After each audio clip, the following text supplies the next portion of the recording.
Hey there, and what's up, everyone? Welcome back to another fine episode of Legend of the GLORIO Heroes, your premier Legend of the Galactic Heroes recap podcast.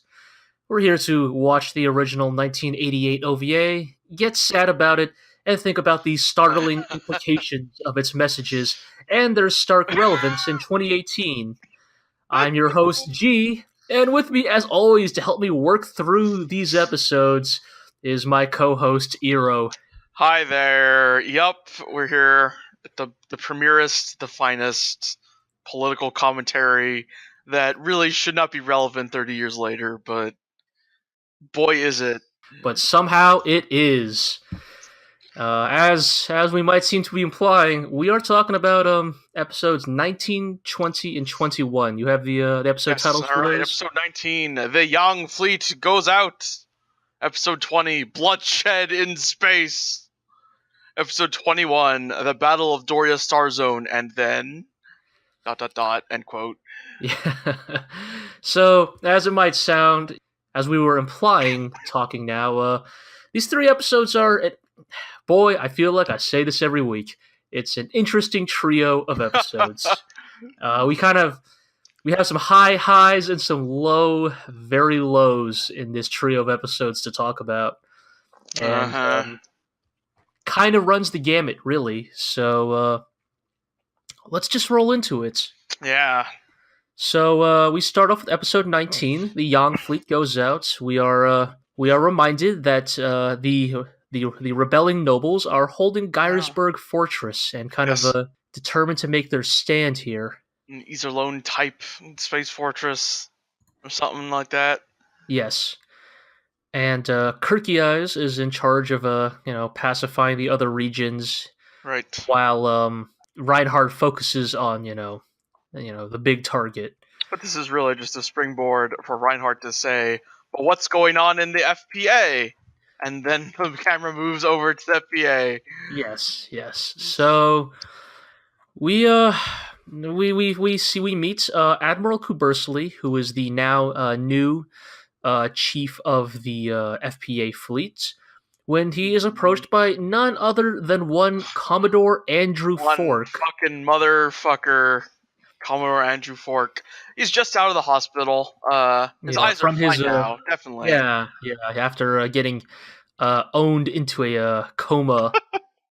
But so Fork is crawling up to Kubersly. He's like, "Hey, you're gonna let me back into the military, right? And I'm gonna have a privileged, position in it, right?"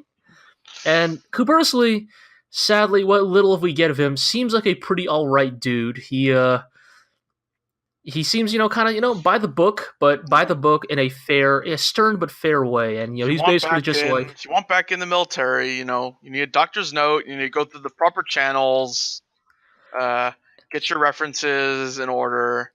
Right, and not only that, but no special treatment. Like, you gotta follow the rules, and it's absurd to think that you would deserve, to get in differently from anybody else. And Andrew Fork, being the real fucking special snowflake he is, cannot handle the idea of taking the same level of responsibility as anybody else instead of being in some uniquely privileged position.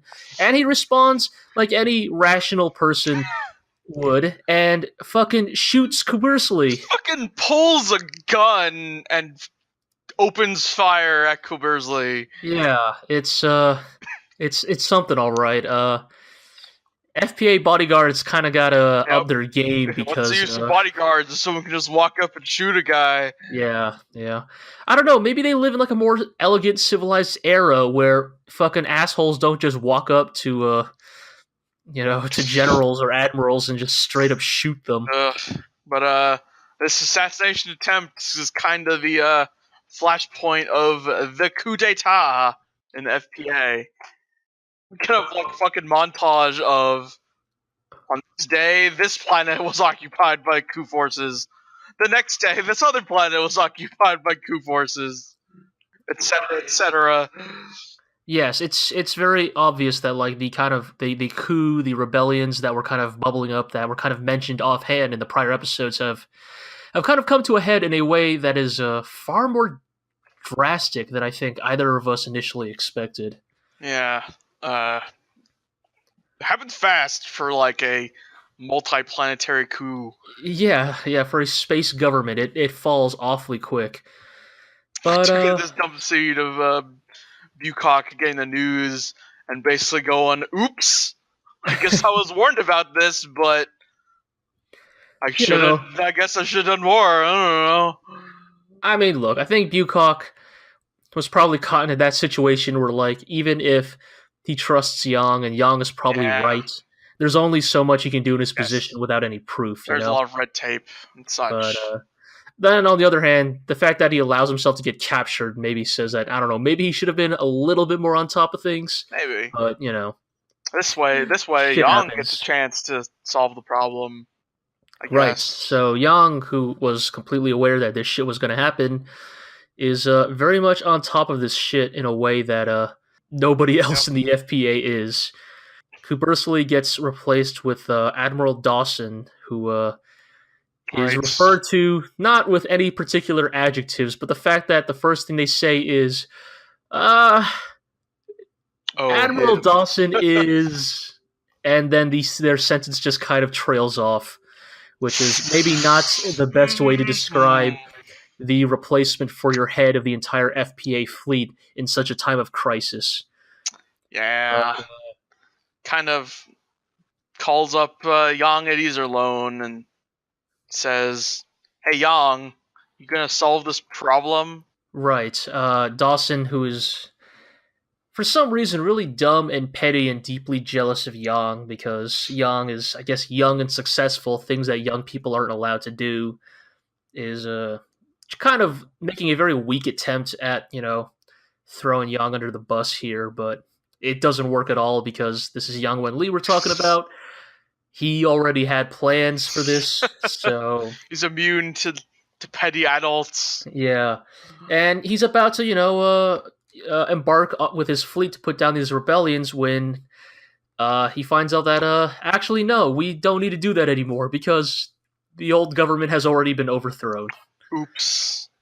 Well, not his fault, I guess. No, but There's this great scene where he spends 2 minutes laying out his entire perfect plan, and then immediately gets the news that it's obsolete.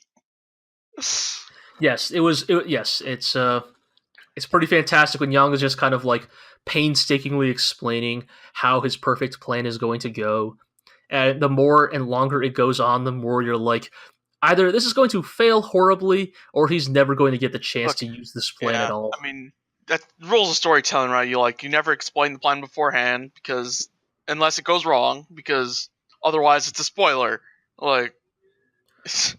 Right. However, Yang does do something that basically allows him to maintain a legitimate chain of command, and it is revealed what it is specifically he spoke to Bucock about prior to the rebellion. If you remember, that's right. When he was in the park with Bucock, and he was like, "Hey, something's going on. I need a thing. I need a thing from you." And Bucock's like, "Well, boy, I hope it never comes to that."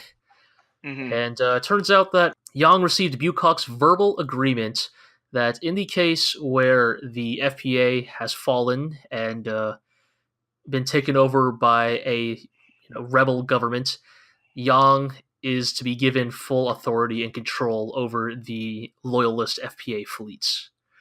So essentially, it's not written down on paper, but basically both Yang and Bucock can corroborate this agreement, which, it's one of those things where it's like, you shouldn't even have to make that agreement, but what it does is it lends an air of legitimacy to Yang's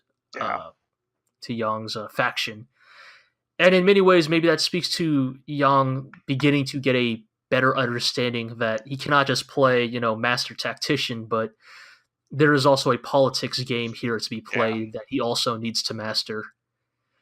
Having a legal claim, however tenuous, to his actions coming up.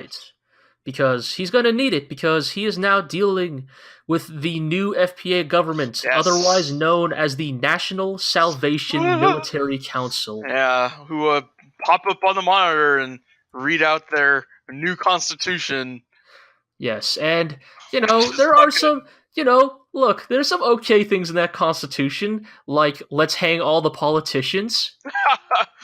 But also, political activity and free speech are regulated.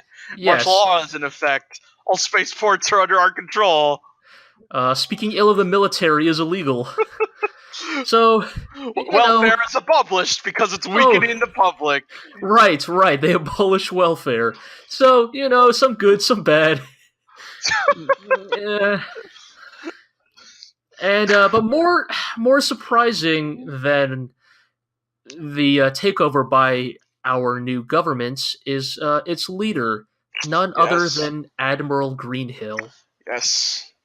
Frederica's dad. Yes, father of Frederica Greenhill. It's a tough situation because you can kind of tell in many ways that a lot of our characters have had respect for Admiral Greenhill.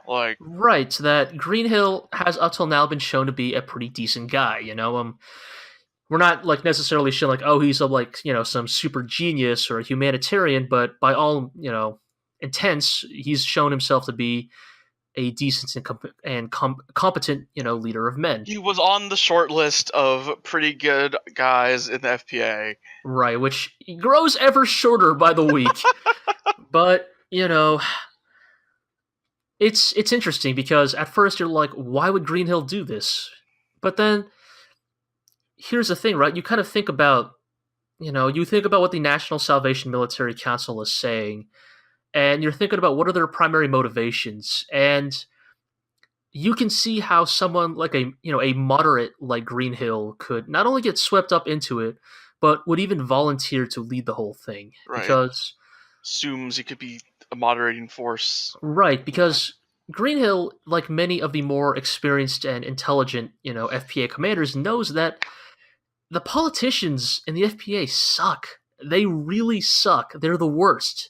I don't know, man, John Labello and that other dude are maybe the only kind of not shitty politicians. Yeah, well, those are the type of people being targeted by the coup. So. Yes. Meanwhile, Job Trunitz, managed to get away and gone into hiding. It's almost as if he was completely aware this was going to happen and maybe even had a part in it. Who could say? Who could say? I mean, I'm not saying that he did. We don't have any evidence, but yeah, it's that interesting thing where, Greenhill has taken leadership because in many ways you can kind of sense that the other members of this coup are the kind of hot-headed young, officers. People like Andrew Fork. Right, people like Fork who are impulsive and prone to violence as their first option. And if you are an Admiral Greenhill in this situation and you are approached by these young upstarts and they're saying, hey, we're going to do a lot of bad shit, but we're also going to hang the politicians, I can see why you would think to yourself, these guys are too extreme, but maybe I can push them in the right direction. On some level, they respect me and I can use that. We have some more, we have some interesting moments here at this end of the episode where predictably Yang doesn't do anything to Frederica, despite the fact that Greenhill himself, Admiral Greenhill himself, the senior Greenhill, literally makes the assumption that her daughter or his daughter will likely be imprisoned, and that she is no longer a daughter to him, in the name of duty. Right, and she thinks she'll be dismissed, but this is Yang Winley we're talking about. Yeah. Yang's you're a capable officer. You are my adjutant. You're competent. I need your help. Right, I can't fucking take care of myself. I might be a master tactician, but I am literally a child and everything else in life. I need you and Julian to continue being my weird surrogate caretakers. So, Frederica stays around. Yep. But more interestingly than that is Schenkopp. A conversation, with Schenkopp. And Schenkopp, in many ways, I think, is not only a quote-unquote voice of reason, but maybe he is the guy on Yang's bench who, weirdly enough, with this episode, perhaps is Yang's Oberstein equivalent. Yeah, totally. He's the guy advocating for Yang to push as hard as he can and take control, because that the FPA brass is worthless, and maybe we should just burn it all down, and Yang, you're a good enough guy to make something of what's left and turn everything around. Yeah, basically, Schenkopp is the man in Yang's bench who's willing to, or, you know, when we talk about episode 21, we're going to have a long conversation about Boy. the paradox of, being the man who's willing to make the hard decisions. But I'm willing to give. I don't know if he's willing to make the hard decisions, but he's willing to advocate for someone else to make the hard decisions. Well, you say that, but I do think I know. I'm willing to be more charitable to Schenkopp, because I think Schenkopp has shown that, for maybe some of his flaws, he is a man of integrity. He's a man of his word. Like, he swore he was going to help Yang, and he's, surprise, surprise, maybe one of the most loyal men in Yang's bench. I think when he makes this suggestion, he's not doing it out of. I don't think he's making it out of a selfish desire for power. No. I think, of course not. Schenkopp genuinely believes in what he's about to advocate. And what he's telling Yang is, okay, yes, the National Salvation Military Council is bad. They are bad. Nobody is denying that. But a bad, destructive thing can sometimes destroy something that's even worse. Yes, and they said what their plan is they're going to hunt down and, if not hang, at least imprison all of the FPA politicians who were responsible for, the shit fit that the FPA is currently in. And what Schenkopp tells Yang is, what if we just wait a little bit? Like, Yang, you are the most brilliant commander the FPA has ever seen. You will put down this rebellion. Nobody's doubting that. Inevitably, you are going to win this war. So just let this chaos run for a little bit. And so that way we don't have to get our hands dirty. Nobody has to say, "Oh, Yang the tyrant who killed the politicians." No, instead it's Yang the hero who swooped in and saved the FPA. Oh, whoops, all the politicians are dead. Who will lead us? Maybe Yang Wen-li. And I got to admit, there's a part of me that when I hear Schenkopp's argument, I'm like, I mean, is he wrong? The FPA government does really fucking suck. I mean, yeah.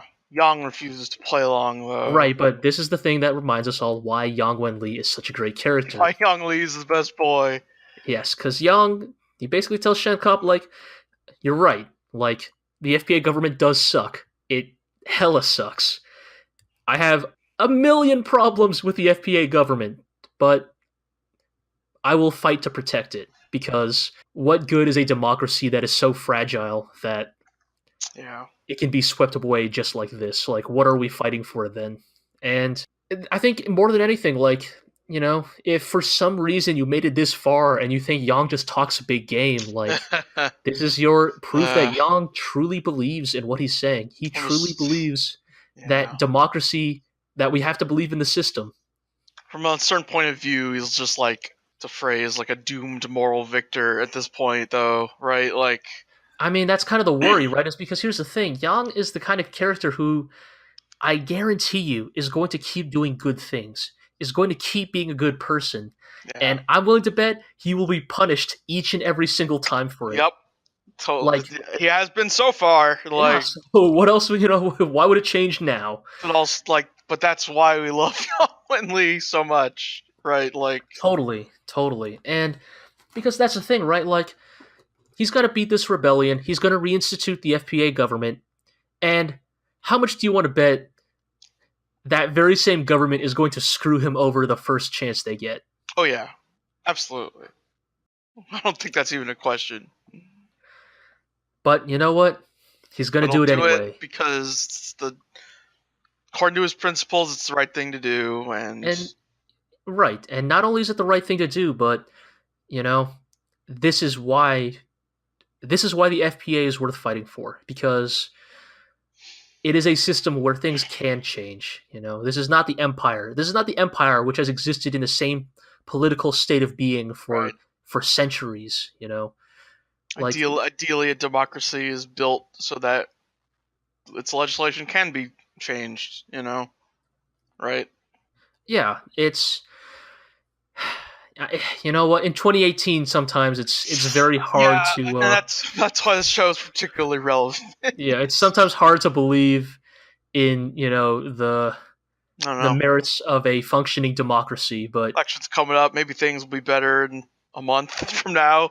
I don't know. You know what? Tune in to Maybe. Legend of the GLORIO Heroes episode 8, where, we James might and have, I. or Yeah. episode 9, we might have some very pointed things to say about democracy as a political system, depending on Boy. how the elections go. But let's wait till that happens before we get there. So Yeah. the Yang fleet goes out. Yep. There you go. The young fleet goes out to quell the coup. But yes. So, kind of an interesting, episode just because I think we knew that the FPA was going to get destabilized, but I don't think we expected things to happen this quickly. I don't think we expected things to go this catastrophically. Yeah, definitely not. The FPA has just taken so many blows at this point. Like, I thought there's no way they could survive something like, this catastrophic. It's Although, like it does bear mentioning that,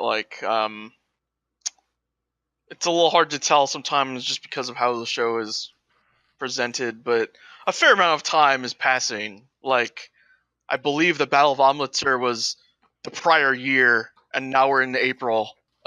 Stuff's been going on. Just right. That's a good point. It's not like these events are happening in sequence, but still, less than a year is not a lot of time to recover from yeah, a 30 million casualty war. So right. Yep. And so, episode 20, I guess. yeah, so we move on to episode 20. Bloodshed in Space was Yeah. that? Bloodshed in Space, Heavens of Blood, I think our subtitle said. Yes. I have here in my notes Heavens of Blood, which I don't know, maybe is a better name. But yeah, so we open up to a summary of the the rebel forces. They have 16,000 ships, and what I have here, I don't know if this is quite accurate, but it says here in my notes, X-ray beam gun. The Geiersburg Fortress has an X-ray beam gun with an output of 740 million megawatts. How does that compare to Easy Alone? Did they ever say Really that? Or good question.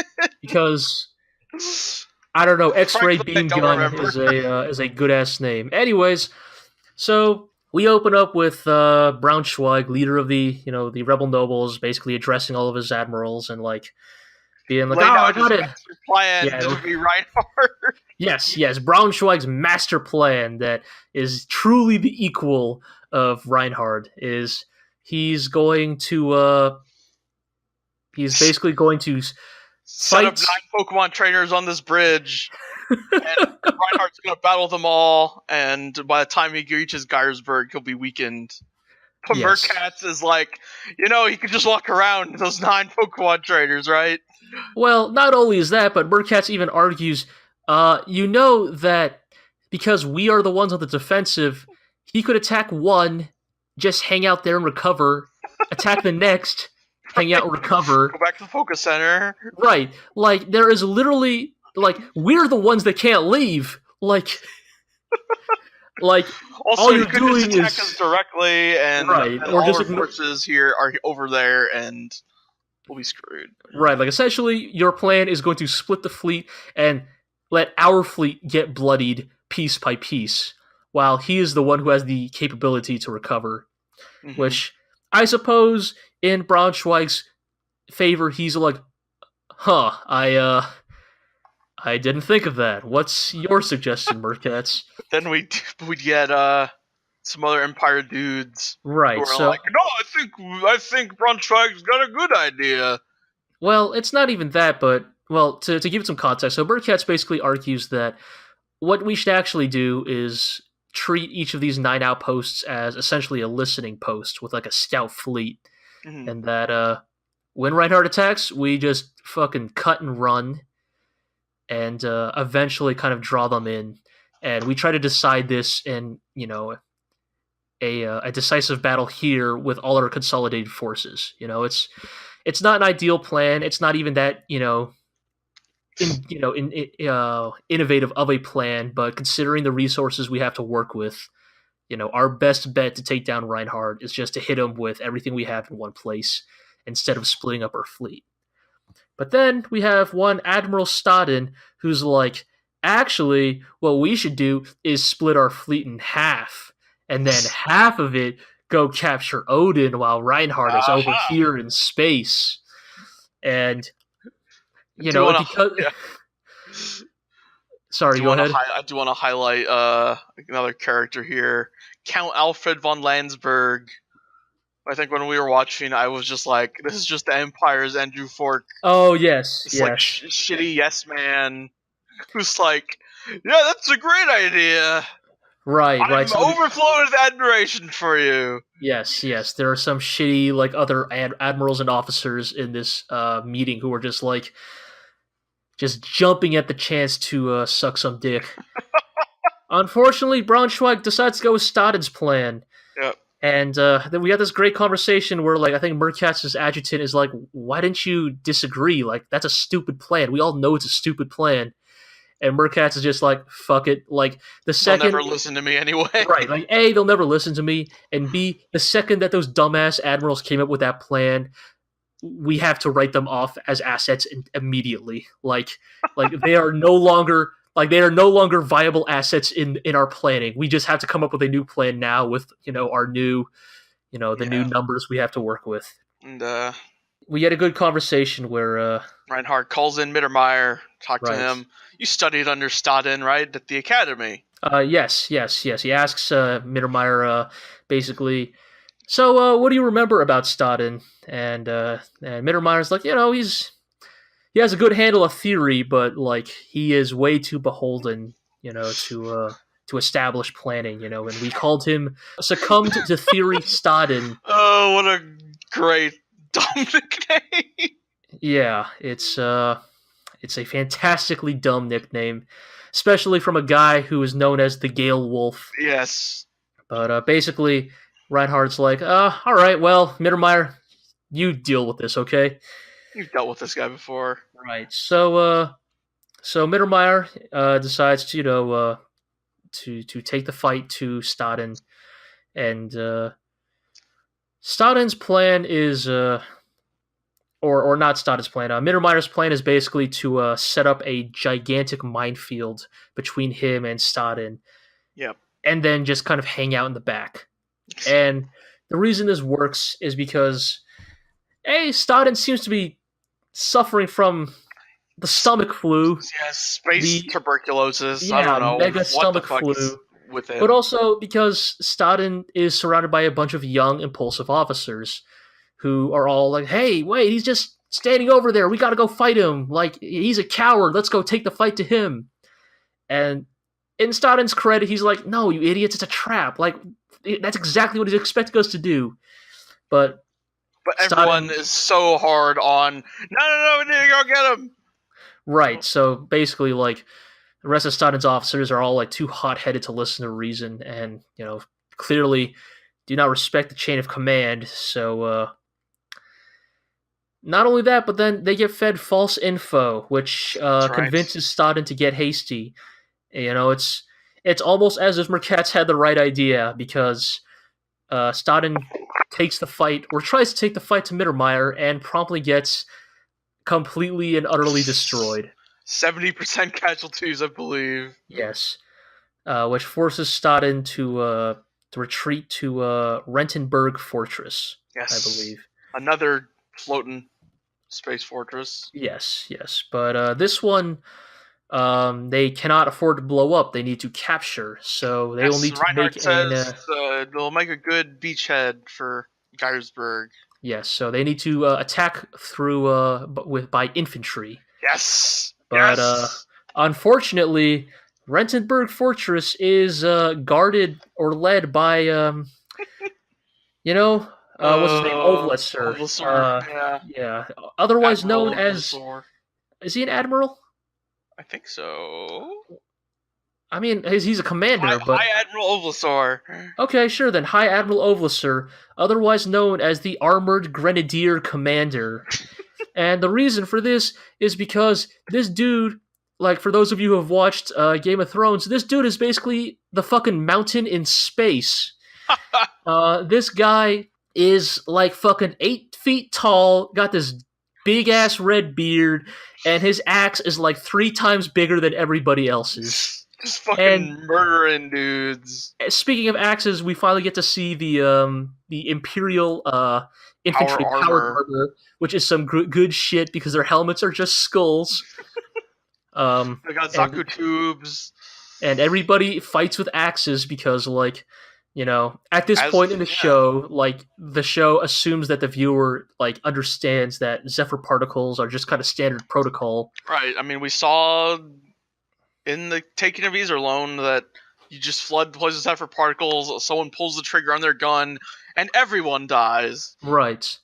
I mean, the thing I just want to appreciate about this moment is that the show has so much faith in its viewers to remember this that they don't even, like... They never say it. Right, they never say it out loud anymore. Like, there's no character in this episode that's like, why do we have to attack by melee? Because everybody in this episode is an experienced, like, military commander or soldier.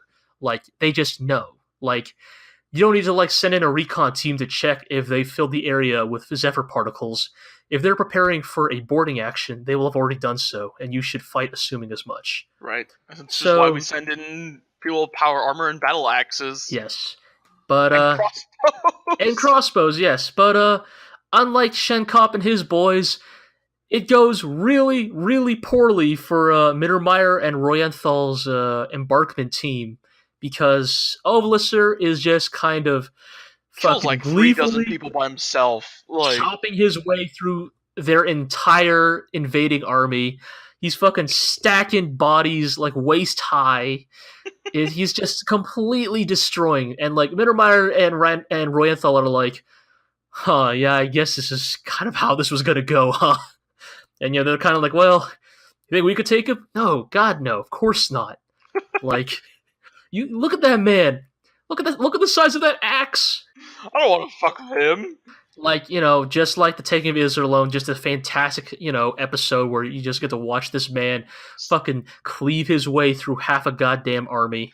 Fucking classic 80s anime violence. And, like, Reinhardt is basically like... what a brute. Right, what a brute. Mittermeyer, Royenthal, like, can you guys do something about this?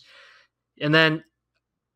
you know, they put Ovlessor on the comms, you know, to, like, try and convince him, like, hey, can you just, like, surrender because we're gonna win eventually. Just, we want to stop throwing our men into this fucking horrible meat grinder.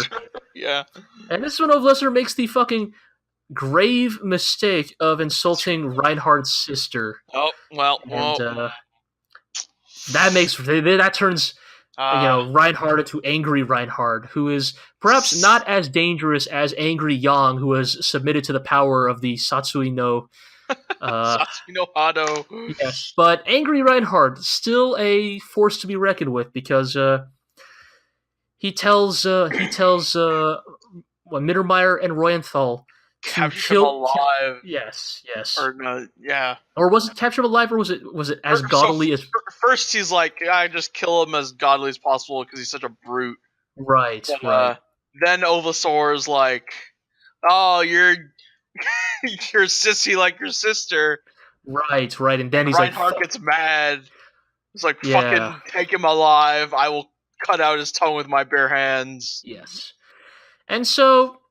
Royenthal and Mittermeyer are like, well, I guess we better get down there.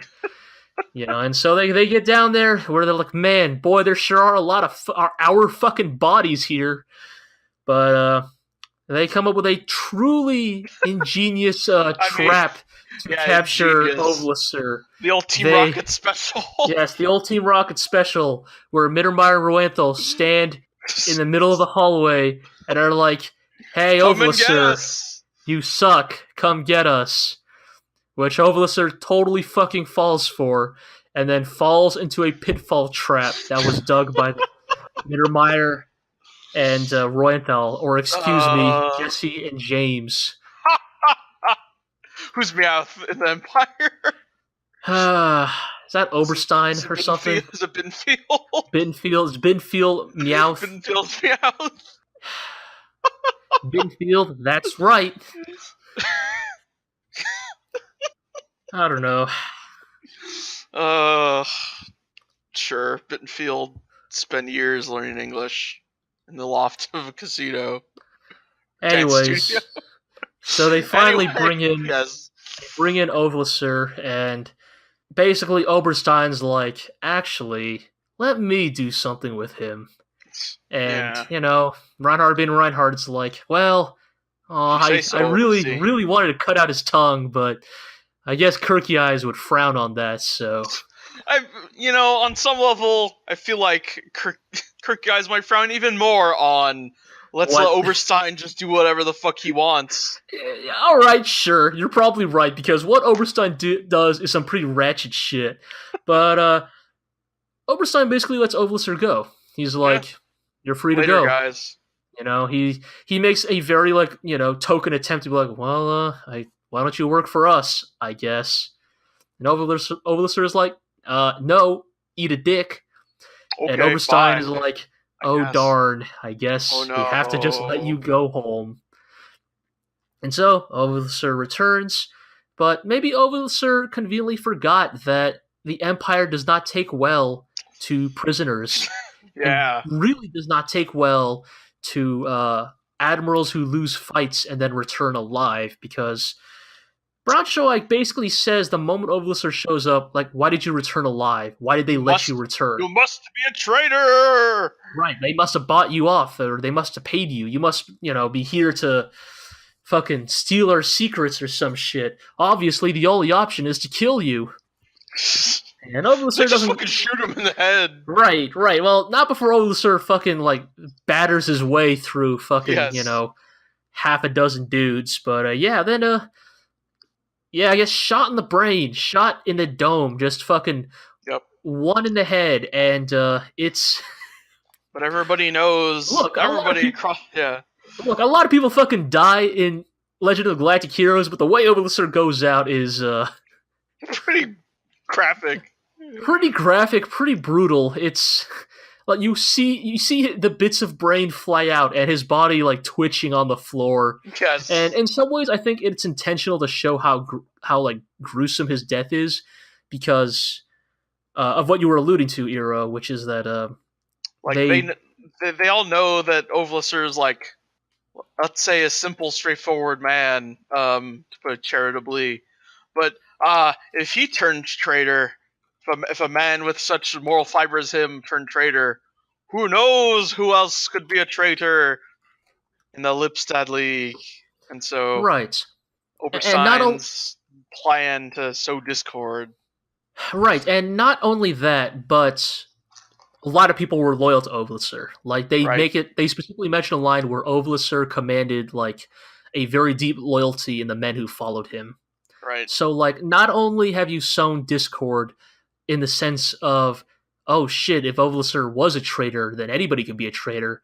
But then you also have an entire faction of soldiers who were like, what? No, eat a dick. Ovlessor would never be a traitor. I can't believe you shot our commander in the head. Right, how could you possibly think he was a traitor? Right, so it's kind of this beautiful double whammy of discord sown in the ranks of the nobles or the rebellion.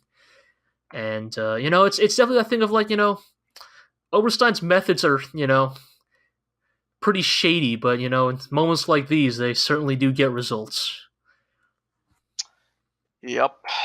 Speaking of results, so 21, which opens with just a montage of Schenkopp on the ground, retaking planets for Yang's fleet. Yes. This episode 21, the Battle of Doria Starzone, then begins with Schenkopp's what they call Schenkopp's Blitzkrieg, where he manages to end the rebellion on Shampoo in 3 days. And Schenkopp being Schenkopp is lauded as a hero and gets all the ladies and all that stuff. That sounds like a lot, but honestly, that sounds like it's very, very, very fast. But that also sounds unbelievably fast to be funny.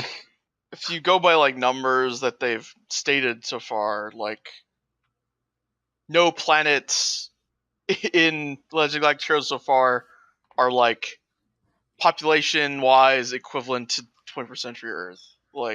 Yes, yes. I think Most of the planets. Heinessen's got like 2-3 billion people. Well, I think it's that the planets are just, yes, more sparsely populated, but also in some ways, I think the way battles have gone in Legend of the Galactic Heroes so far is that they tend to swing hard one way or the other. Yeah. And not only that, but because of how definitive they are quite good at breaking the back of one army or the other.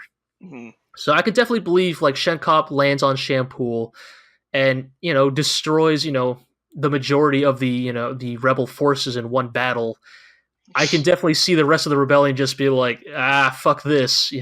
Right. There's a great splash image of Schenkopp getting showered with kisses by the local ladies. Yes, yes. I mean, look, Schenkopp has Yep. always been, well, by the end of this episode, he will have been the second smoothest motherfucker in this whole show. But yes, including a great scene of him returning to the captain's Covered in meeting lipstick. room covered in lipstick, which I initially thought was blood. I was like, man, Schenkopp fucking tore through those FPA rebels. But then I was like, oh wait, those are totally lipstick marks. Yes.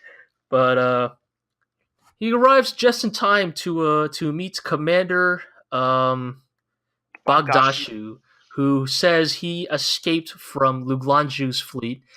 In case, I guess we didn't really mention this, but Commander Luglanju was assigned by Admiral Greenhill to take down Yang's fleet. So Yes. Luglanju is the man who's been chosen for the job. Quite frankly, from the moment we see him, we can kind of tell he is probably not the man to fell Yang Wenli, but and I mean everyone else also knows that he's super shady. Yes, but yeah. So Bagdashu shows up. He's like, "Yeah, guys, I ran away. I barely escaped. I have information for you.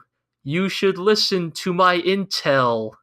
Where is everyone knows the score here. I can't read the smudged message on my hand. Where is Frederica Greenhill?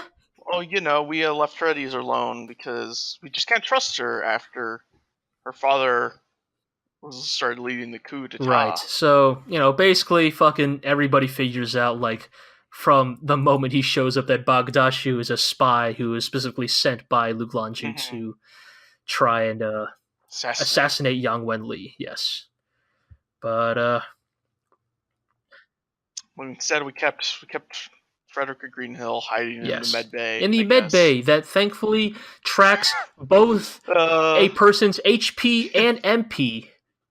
Well, it's a great visual gag. Reminds me of earlier, many episodes ago. At some point, someone's like, "We're getting a message on the monitor," and the monitor just says A B C D E F G. Yes. But yes, there's a monitor in the med bay that just says health points and mental points. Which, look, if I'm gonna get into a med pod, I want it to restore me to full HP and full MP. Yeah, of course. What more could you ask, really? But yeah, so Schenkopp gets around it by just putting Bagdashu in a sleep pod and setting it for, some Futurama ass year 3000 shit. And right, he's like, oh, he was quite tired, and this is they did bring up the tank beds episode 2? Yeah, on the Empire side, yeah. Isn't it how great you can get a full night's sleep in 2 hours? Yes. But no, yeah, Schenkopp just turns the dial. Essentially, yes. But so once that's been taken care of, Schenkopp and Yang are like, all right, well, what now? And Yang gives a great speech about the fight they're about to fight, the battle they're about to fight, where he's like, "Men, this is a good for nothing battle, but it is not a battle worth losing." And right. So the battle kind of begins with Luglanju attacking Yang Wenli. Yang's speech is also very well contrasted with the commander on the other side, commander of the 11th yes, Fleet, Luglanju. Luglanju, given the whole the destiny of our homeland depends on this, and you all must devote your body and souls for our country and sacrifice yourselves, and we will honor your devotion and sacrifice. Yeah, it's you can very much tell LoGH is the rare breed of fascist officer who actually has completely bought into his own bullshit. All this like, oh, we got to defend the lands, blah blah blah, patriotism and spirit and etc. Whereas like Yang Wenli gets that, like, actually this is a horrible battle. We are fighting our own people. The fucking Empire is literally plotting to destroy us next door, and we are busy. This is a waste of our time, but I guess we got it. Yes. It's a good for nothing battle. Yang kicks off the battle by sending in one Gwen Van Hue to split the rebel FPA fleet in half. And I don't know if I trust Mr. Van Hue. I don't know. I very much like Mr. Van Hue because sure, but also I think Yang needs a bitten field on his side. Just somebody who's like, fuck this shit. We're going in and we're fucking up everybody. Shoot everything. Fire all guns. Yes, Gwen Van Hue. Just I don't know if we met him up till now, but he's just a commander under Yang's command, and he just fucking his job is just fucking throw himself into the middle of the rebel fleet as fast as he can, and then just indiscriminately fire in every single direction. And it's look, Yang knows what he's doing, and I like this episode a lot because I think this episode kind of begins to show that, okay, fine, Yang does not have 12 amazing, young, hot, handsome admirals, he knows how to manage. Yes, he knows how to manage his fleet, and his bench isn't bad. Like, it's not, look, guys like Kazalnu and Edwin Fisher are never going to beat a Mittermeyer or a Kirky Eyes in a fight. They ain't gonna be called the Gale Wolf. But also, the FPA doesn't need stupid nicknames. Unless the stupid nickname is Miracle Yang, then it's a fantastic nickname, and shut up. Young, Though there are the fighter pilots who all have call signs. They're like, oh, yes. Well, hey. Whiskey, Walker, Rum, and Applejack. Yes. Look, the pilots are allowed to do that because, they're pilots. They gotta have call signs, but, FPA commanders are better than that. Yeah. Young does leave half of his fleet in command of Attenborough. Dusty Attenborough. Our good friend, Commodore Dusty Attenborough, is assigned I'm not sure if it's actually half or if it's like, I guess in all those all those heads up displays they show in this episode, it kind of looks like a third or maybe even like a quarter, to be honest. But anyways, yes, he sends off a chunk with Dusty Attenborough to basically, Basically, Yang is pulling off a very, I don't know, in my opinion, very risky play here that works out for him in the end, but it's what the FPA was doing in the episode 1 that allowed Reinhardt to beat them, except this time Yang is in Basically, charge. Yang uses the same tactic that the FPA has used in the past of splitting his fleet and trying to encircle the rebel fleets. Except Yang understands that you can't just split your fleet into half and just expect the enemy to walk into the middle and get overwhelmed. So what Yang does is he has Dusty kind of basically hold an entire flank on his own, just kind of harass one whole flank of the rebel fleet. Right, there's that great bit of just on the monitor, the moving back and forth. Yes.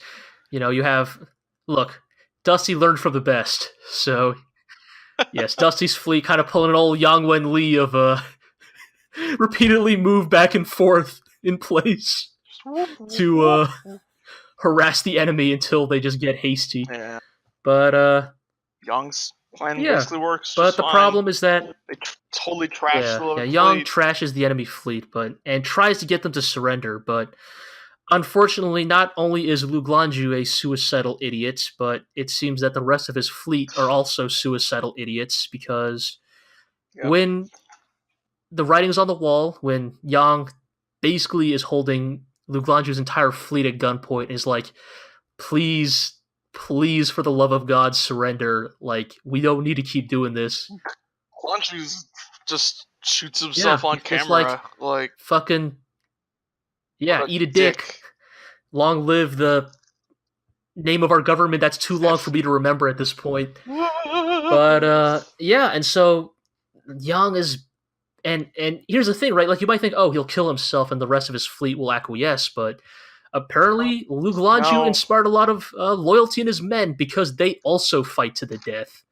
And Yang is basically forced to destroy the entire 11th Fleet.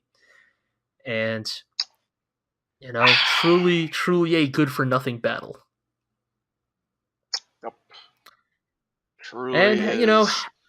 And Bagdashu's like, hey, how about I join you guys now? Right, so then Bagdashu's kind of our Anton Ferner of the FPA, where he's like, oh, LoGH lost? Hey, you guys need I'm totally on your side for real. You guys need a competent or supposedly competent intelligence officer on your side. And things it goes back and forth between the two moments at the end of this episode. So you know what, maybe we finish off with the fun part, should we just continue talking about Bagdashu's let's talk about Bagdashu's bit first. So Bagdashu's like, all right, yeah, I'll work for you now, because look, man, principles are expedient to staying alive, essentially. Like, it's good to talk a big game, but at the end of the day, I just want... I'm going to do what keeps me alive. And so, Yang has this fantastic moment where he's like, all right, then Bagdashu, I have a single task for you. I want you to hold on to my sidearm until the day I need it. I can't shoot for shit. Like, I'm completely worthless at everything that isn't tactics. And, Bagdashu's like, oh yeah, well, what if I do this? And, predictably points the gun at Yang. And then the camera pans up to who I thought was going to be Schenkopp, but instead, it's motherfucking Julian, ready to fucking go on Bagdashu. He would have just pulled that trigger. Oh, yeah. He would have done it. Oh, you mean Schenkopp? No. Yeah. I thought you meant Schenkopp would have just pulled the trigger without thinking. But yeah. Julian has his gun trained on Bagdashu this entire time, and is just like, he's betrayed his side so easily. He'll betray you just as easily. Honestly, Julian's not wrong, but Yang kind of just proves he's the smoothest motherfucker in this whole goddamn show. Or just leans back, puts his legs on his chair. Oh, it's so good. And he's just like, you know what? If Bagdashu wanted to shoot me, he already would have. If he wanted to kill me, I wouldn't be sitting here. But he hasn't. And as long as we're winning, he won't betray us. Yes, as long as we keep winning, he won't betray us. It's also, maybe you shouldn't just kill a man. I mean, also Julian. That, but look, they keep talking about Julian's good with a gun. We're starting to see Julian getting pretty trigger happy, or if not trigger happy, he's ready. He's ready to go if it means protecting Yang. So I feel like that moment is coming where something's gonna. I know, but I don't necessarily want it to. Neither do I, but also I feel like it's inevitable. Look, man, this show's 110 episodes long.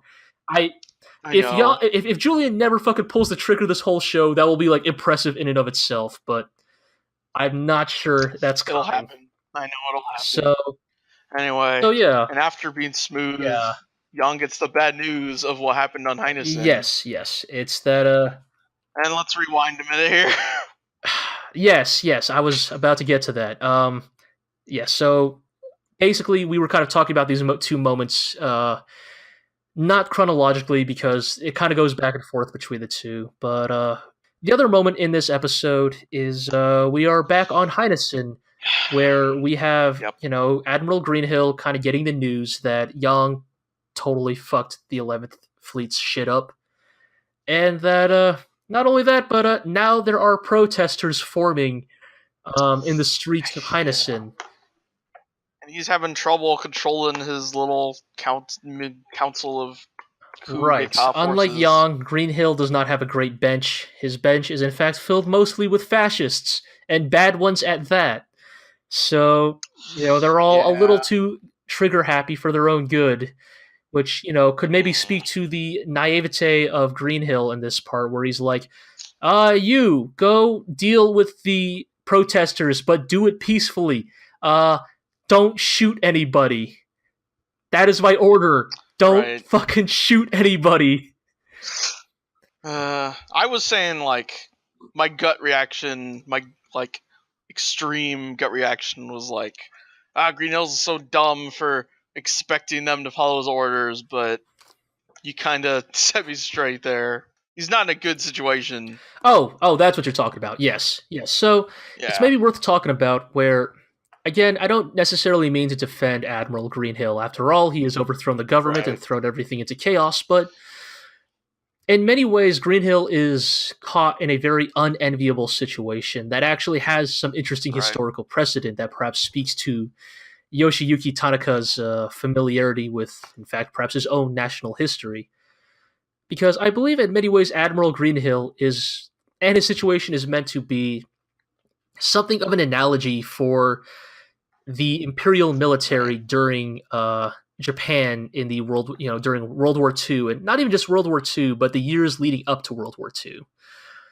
For those of you unfamiliar, one of the most dramatic moments in Japanese history during this time period is when a young officer in the Japanese military assassinated a politician in broad daylight in the middle of a speech.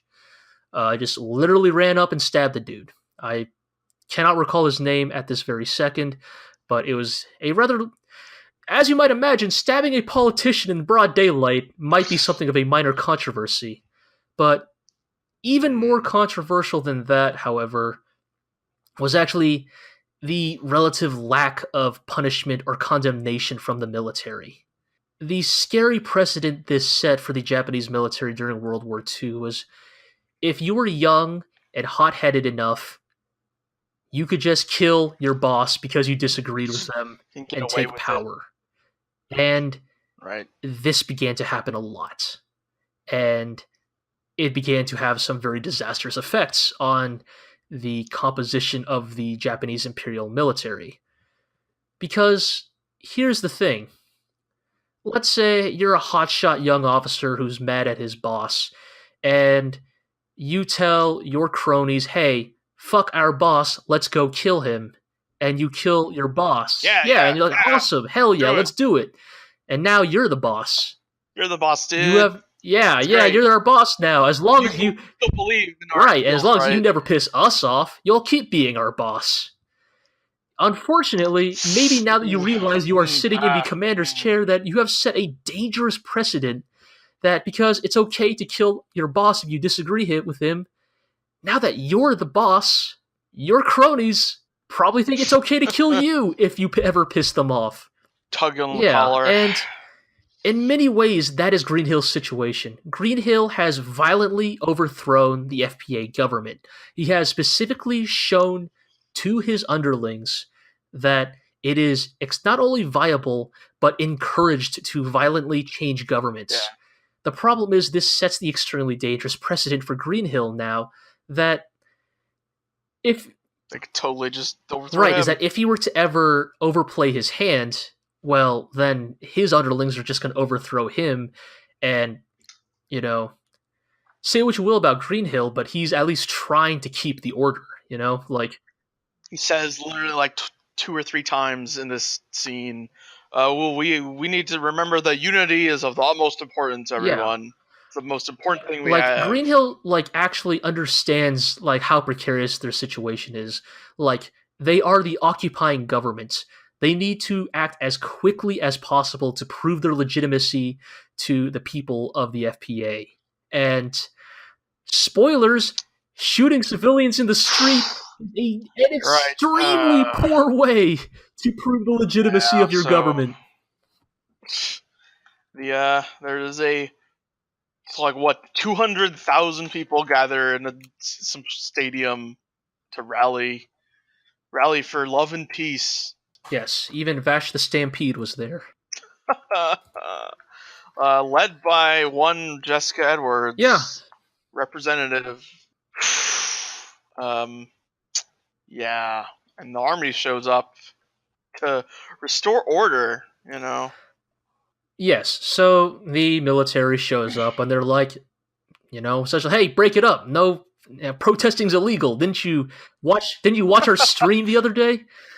And, Jessica's like, fuck you, we're peacefully protesting. Just gathering. Eat a dick. And the military commander, in control of the situation, basically is like, line up 10 civilians, line them up, and basically goes to the first one is like, you're peacefully protesting, aren't you? Like, you're willing to die for your convictions, aren't you? Don't you believe in pacifism so much that you're willing to die Right, for and it? like, We shove my gun right, in your assaults face. him, physically beats him, and is like, not so tough now, are you? And kind of moves on to the next guy, and he's like, how about you, huh? And dude's like, I have a family. He's like, well, are you, basically, so then you're a coward. And I dare you to contradict me as I hold you at gunpoint. we get maybe one of the like best speeches in a show with a lot of great speeches, where Yes. Jessica is basically Takes him to fucking task. right, is like, I mean, essentially the crux of her argument is that conviction doesn't excuse horrible behavior. Like, it's easy to be the big man. It's easy to say you're making the hard decisions when you're the one holding the gun. It's easy to like, how dare you claim that you have more conviction, that these people are cowardly and not holding to their ideals. So much for the tolerant left when you've got a gun to their head. Yeah, it's like when you're effectively holding them hostage. It's actually a fantastic response to the often insidious argument used by extremists that if you're not willing to die for your beliefs, then you must not believe in them that strongly. Which is this. How about screw yeah? you? It's this laughable idea that, oh, if you really believed in your ideas, if you truly have conviction, then you're willing to die and kill for them. Like, and as Yang said last podcast, like, war always starts on the premise that people claim that things are worth dying for. Yes, and that's kind of the crux of it. Is essentially, Jessica's arguing that just because people have things worth living for, just because people don't want to die, which is, if you ask me, an entirely reasonable, position to take in life, that their opinions are less valid. And again, it's a very insidious kind of belief that is often used by extremists, because extremists are that rare, irrational, abnormal type of person who is so committed to a belief that they're willing to die for it. I found this particularly interesting because it's, Legend of Galactic Heroes is an anime, and I feel like having watched a lot of anime in my time, there's a very large emphasis on like your heroic resolve. Like the heroes win because they've proven that their resolve is greater than that of the antagonist. And so to have this whole speech about how resolve is ridiculous. Yes. How dare you make such claims based on something as flimsy as resolve? Yes. There's, again, it's a very, it's a very easy argument to buy into, and like, I think in many ways, I think Legend of the Galactic Heroes is explicitly repudiating this idea that is so common in other Japanese media. This idea that, a true man dies for what he believes in, or not even that, but like how heroic sacrifice is. Think of all the anime out there where the character makes one giant grand sacrifice in the name of the greater good, and how that is like we love that trope. Oh, here's the thing. It is a great trope because it can be really emotionally satisfying to watch, but it does get to this idea that somehow dying is the highest form of devotion. The idea that death is the greatest and final answer to your ideology. In some ways, it's turns out dying not great. No. If I sum that up real fast, maybe I don't want to die. Sure, and yeah, so basically the sum of this argument from Jessica earns her a pistol whip to the head and then a savage beating that incites the rest of the crowd to turn violent. Again, to kind of speak. They're like, "Hey, quit beating on our buddies," and then the army just opens fire. They open fire on the civilians, which leads to them, rushing the military and grabbing their guns and fighting back. And again, to kind of get back to that, that paradox, so to speak, this idea of like, oh, so much for your flimsy pacifist, beliefs. You were so ready to pick up a gun and shoot back. Is in many ways, I think, speaks to a distinct misunderstanding of the pacifist protest movements of those such as Martin Luther King Jr. or Gandhi. There's often this assumption that, oh, peaceful protest is all well and good, but what about those elements of your groups that are fighting back, that are getting violent? And I think it bears mentioning that one of the intrinsic cores of peaceful protest is that peaceful protest is able to exist because theoretically it exists within the framework of a system that at least tolerates it, or that it at least exists in a society that will condemn violent action upon it. Right. Yes. Say what you will about, You can only turn the other cheek if, like, the aggressor is framed poorly in the eyes of everyone else. It is important to understand these movements only work because the alternative, or not the alternative, but the receiving of violence is condemned by society as a whole. Say what you will about the myriad of opinions and beliefs that kind of were present during, for example, the Civil rights movement. Yes, the civil rights movement. The reason why it was able to work is because most of society by that point had accepted that, it's a very bad look if the cops just start shooting black people protesting in the streets. Funny how things change over the years, but but that's a thing, right? Like, people say, well, why don't you peacefully protest now? And it's like, you can only peacefully protest when you're not getting shot at. If you're getting shot at, if violence is being threatened upon your livelihood of you and those you care about, then these moments never said violence was not an option. The principles of these movements was that violence was the final option, the one that should hopefully never come to pass.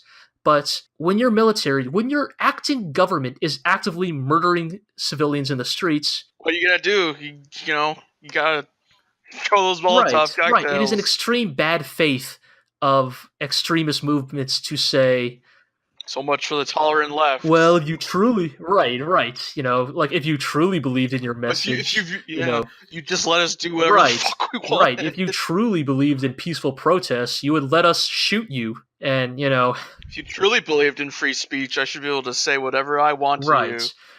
And long story short, the riot goes bad. It goes very bad. Yep. To the point where lots of people die. I believe they say there's 1,500 military casualties and up to 15,000 civilian casualties in this protest. Well, not really a protest anymore. At this point, it's turned into an outright it's a riot, a battle almost. It's bad enough that we got Admiral Greenhill saying, "Damn, those hotheads." But also, maybe Greenhill, you should have seen this coming.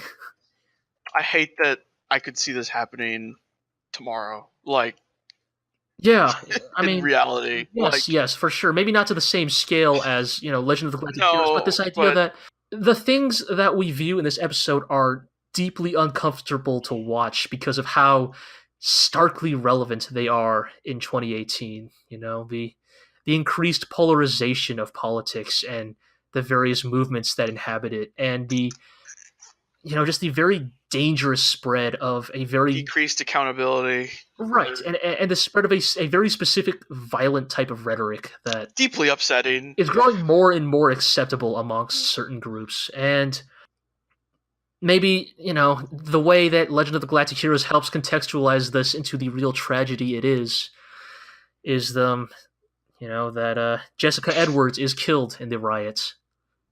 And and I mean, it is an anime made in the 80s, but boy, not a lot of women, not too many women in this show. Yeah, I mean, there's certainly something to be said about, like, oh, here is like one of the most well written and like politically relevant characters in this show. Let's have her die to Yeah, motivate Yang. And obviously, I yeah, think there's certainly something to be said about that. But I think that I do think yeah. Jessica. I don't want to dwell Well, too hard on right. Well, that, not only but I mean, yes, but also I think that would be maybe being too harsh on Legend of the Galactic Heroes because I think yeah, I mean, kind well, of, yeah. and, again, there's certainly yes, there is certainly a conversation to be had about it, but I do think for what little screen time she had, I think Jessica actually had a very good run in this show. Absolutely. Like, I think every moment Jessica shows up in is Representing like what the good of the FPA, right, right? and not only that, but is yes, unbelievably well written, but also like idealistic in a relevant way. She was idealistic but not Right, like naive. Jessica was proof that the system is worth saving. Jessica was, Yeah, or not that, her alone, of course, but Jessica was the personification that democracy is worth fighting for because even if things are bad now, they can become better. We can fight for it to be yeah. better. We can lobby for it. We can, Can run against the anti-war faction and win the yeah, that election. like we can be, Change and policy. like she is the personification of how important political activism is, how important it is for people's voices to be heard in that system because it is the only way you can change things. Because if you live in a system like the Empire, the only way for your voice to be heard, if it won't be listened to by those in power, is through violent uprising. It is through the Yeah, direct application of violence upon people in power. And Jessica is this wonderful argument that it doesn't have to be that way. And she pays with her life for it. And yeah. if anything, more than the fridging aspect, the thing that I think is more deeply tragic is I feel like she was a character with a lot of potential. I Yeah. I I didn't see her dying in episode not this soon. 21. Like, here's the Like, thing. I don't think Jessica was look, I don't think any character in this show is guaranteed to survive the show. Like, frankly, I think right. every character No, in this absolutely show not. has an expiration date. What episode that Yes. is, whether that's 50, 70, or 110 itself, I think, Anyone can right, it die. is that kind of show. But I didn't think somebody that relevant would be going this soon, I guess, Like, Yeah. it's a shame because it in many ways it will I mean I don't want to say like we don't want to get into the whole like Sword Art Online Kirito's fucking like is this my punishment thing, right? Like, Oh oh, is the wow. harm of a woman somehow like my cross to bear?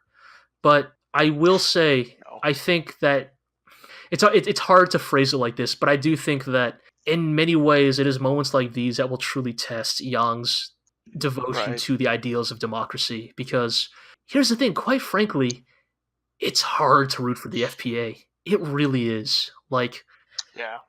I mean, we're not really rooting for the FPA as much as we're rooting for Yang Wen yeah, Lee. yeah, and don't get me wrong, that is not to ever say that we're rooting for the Empire. Like, because here's the thing, Right. I definitely get it, right? I definitely okay. Here's the thing. I'm gonna lay it out there. I'm gonna be assuming that Empire fans are arguing in good faith, Mm-hmm. and not that all Empire fans are just secretly, fucking, neo monarchist crypto fascists. Oof. You Oof. motherfuckers. But but for the people out there who think that like there is something valid to the Empire's way of running things, I certainly get it because here's the Yeah. thing: Reinhard will take the throne. I don't know what episode, but he will take the throne, and I think Yeah. I can't see that and not happening. Reinhard will. I'm not so naive that I'm gonna say, oh, Reinhard is gonna fix fascism or something, But some level of reform but will happen. he will improve it. We don't know how far he'll go. We don't know if that'll just extend to, oh, now the peasants aren't starving in the streets anymore, or like, oh, we opened up like a peasants or a common man's like parliament or something. We don't know how far it'll go, but he is going to improve the system, and I think it is easy to root for a horrible system that is inevitably going to get better. Right. We know for a fact it Can't get any worse than right. this. Essentially, it's that right. Like it can't get any worse. Whereas it is extremely hard to root for the FPA sometimes because even if it is ostensibly the better system, the better society, it is is just so flawed. It is so flawed, and it is currently in its deepest, darkest, lowest moment. And it's like, just yeah, it's so much. Yeah, it's a lot, and oh man, it's just this episode is so rough on Yang. Like, again, I hate to keep bringing it back to Yang, but like, I feel like so much of this episode is about how even when he wins, he fucking loses. Like, yep, he's done nothing but lose. This whole show, this whole goddamn show is just Yang losing and like recovering from it, or like how does Yang respond to it? Yeah, he wins the battle. He defeats the 11th Fleet. Congratulations. Kills how many people? You killed like how many tens or hundreds of thousands of FPA soldiers in that battle? Good job, I guess. And now you get to do it like maybe 2-3 more times before the rebels are put down. Like, yeah, just yeah.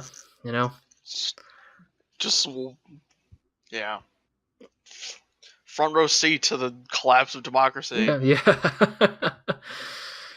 I mean, as as Iro can attest, I think back when we were even watching DNT, when the council voted on this whole war in the first place, after the capture of Iserlohn, I'm so mad. All the way back when Yang captured Iserlohn and the council voted on the war, like to invade the empire, like I turned to Iro and I was like, this is how a government died. Like, this is how a society falls. This is how a nation is destroyed. I thought it would maybe take 20 or 30 or 40 episodes. I did not expect the FPA to fucking crumble this fast, but this is where we are. It truly makes me wonder, like, again, this is only episode 21, guys. We got like 90 episodes to go. Like, yeah, we're like pushing 20% of this show. We're almost a fifth through. Do you seriously expect me to believe the FPA somehow survives the next 90 episodes of this show with how many fucking shit shows they go through every goddamn week? Yeah.